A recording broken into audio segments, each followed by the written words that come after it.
Today we think about preaching politics as, you know, saying who to vote for or something, Right, right? right. But the American Revolution was a political movement. It was not a Christian movement, Yeah. right? You know, it wasn't like they, you know, so they would preach these very patriotic kind of preaching independence from their pulpit.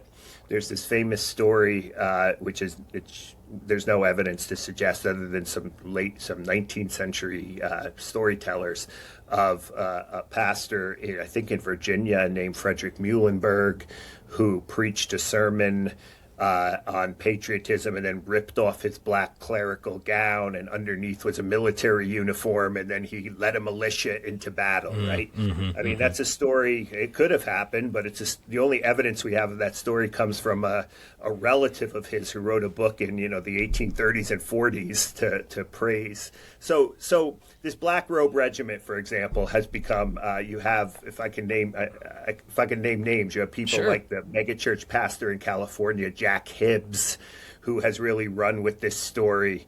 You have, of course, David Barton and some of the other so-called Christian nationalists who use the past to sort of peddle their political agendas, using this story. And the modern day manifestations of it is that we need to be the Black Robe Regiment again. Hibbs actually goes up there with a black robe sometimes and preaches. There was a Black Robe Regiment. The phrase comes from Peter Oliver, who was a loyalist tax collector in Boston, who complained about all the ministers who were preaching politics from the pulpit.